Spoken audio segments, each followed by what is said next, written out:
What's happening, Wargamers? Welcome to the After Action Report. Marvel Monsters, generously provided to us by Atomic Mass Games. First day on the channel here.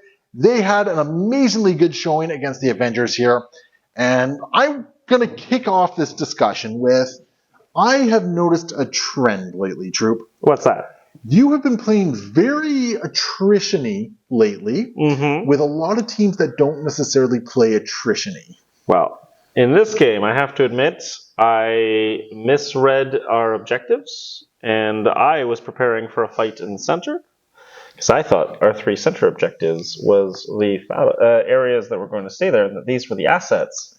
You mistook the secures for the extracts. And yeah. So that may have impacted my game plan over the course of the game. And while I understood that I was not going to be the greater of 2 attrition lists, I was also in a situation where I wasn't going to be able to hold either side the way I had deployed. So, my personal stance, if I was taking the squad that you took here, I would have actually just overloaded one side. Yes, right? Yes, absolutely. Because for me to score out as much as I can, I would have needed to split evenly, as I did. But I don't know if 2 of my guys could have taken on your entire team. Well, and even in the situation where you go 3 on one side versus my whole team, that is a far better situation. I just felt like I was not going to be able to redeploy Luke and... by the time Luke and Silver Sable got over to the other side to really impact that side of the table, the majority of my characters over there were going to be dead. And as it turns out, I was right.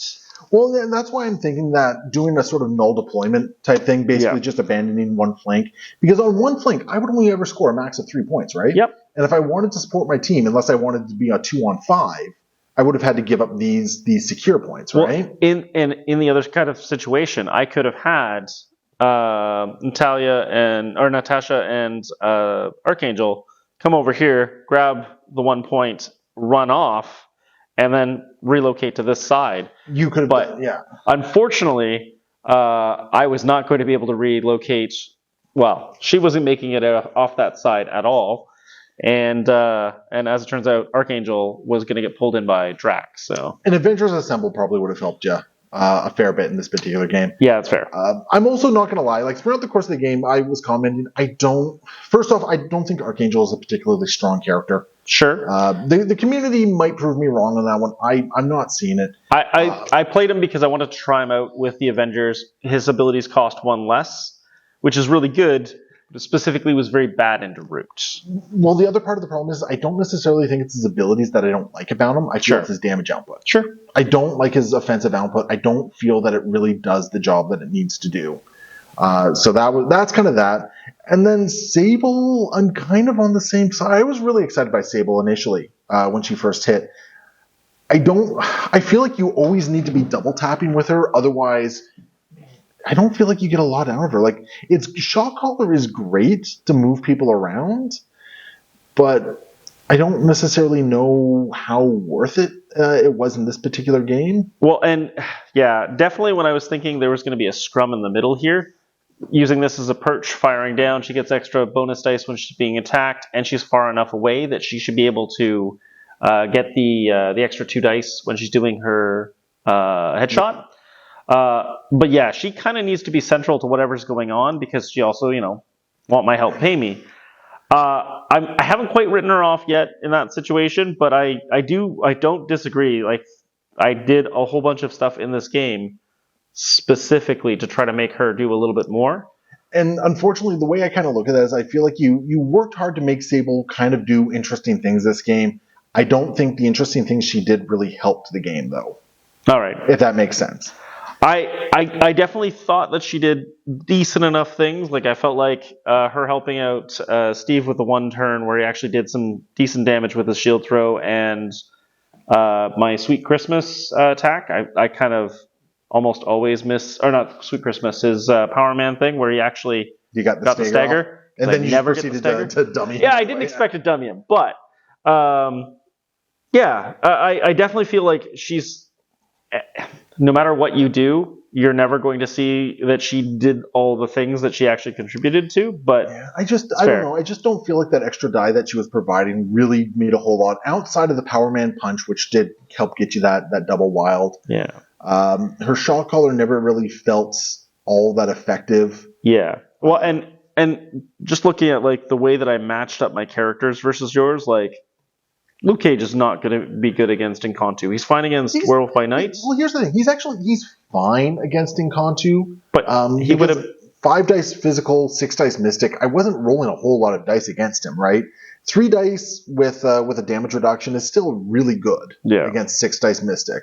Well, I was going to say I felt like he was a better guy to try to fight with Steve over against Dracula, and I could have made that choice early on, and I didn't. That's fair.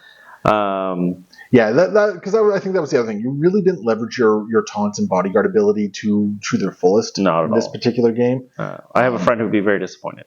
I think when I'm looking at this particular list you brought, it feels like it was a little bit too heavy on the support, and you lacked kind of like that big beater anchor piece. Yeah. Right? You lacked a Hulk. A Hulk would have made this game a different story, right? Yeah.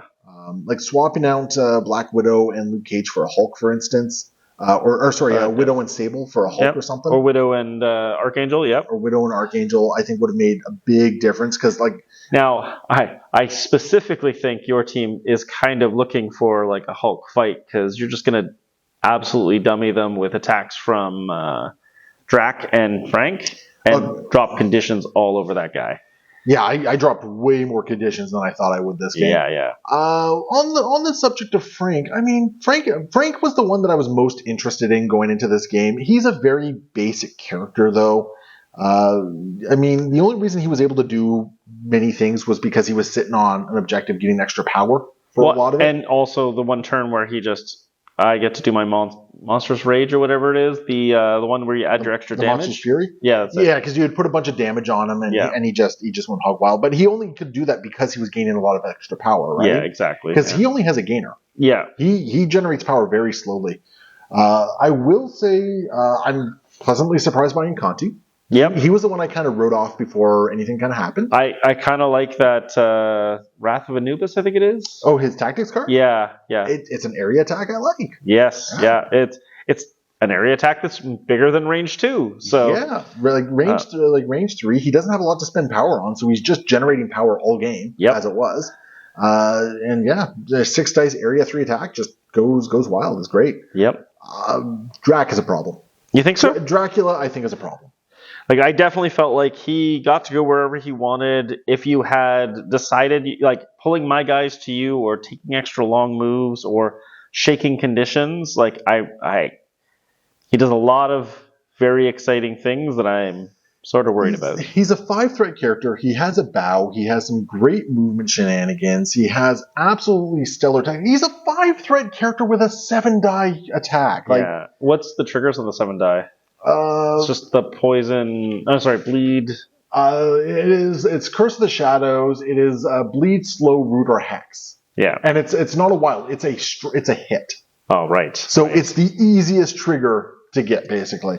Yep. But he's a 5-threat with a 7-die. Yeah. I'm trying to think of another 5-threat that has a 7-die builder attack. Yeah. And one's not coming to me. No. Like, not off the top of my head. You get the 6s and 7s, and that definitely is the case. So. Like, that is wild. He's like, sure, it's range 2, but I mean, for 1 power, he can be moving long, right? Yeah. Yep. And he's got so many ways of just regaining health. Yes. Like, Dracula, I think he's worth a deeper discussion, because I think Dracula might be a little bit of a problem. I think he should be a 6-threat, to be completely honest. A lot of the things you described are usually 6-threat things, but it's our first game with him, so maybe we can make him. Maybe we'll find some glaring weakness that we're not currently seeing, or something. Maybe, because I kept looking at his card, going like, I got to be playing something wrong here. Yeah. I definitely was looking at my characters, going like, all right, so Luke Cage has a couple of turns over there. Steve is going to crumple in 1 hit. Yeah, like it's just, Dracula feels a little bit too potent for what he does. The rest of the monsters, in my opinion, feel fine. Yeah. I think they all feel good. I think Frankenstein's monster, If you power him up, he's going to be problematic, but he has ways of dealing with them. Yep. Werewolf by Night, I mean, he feels beefy, but he's still going to go down. Inkantu, again, like, the damage reduction is nice.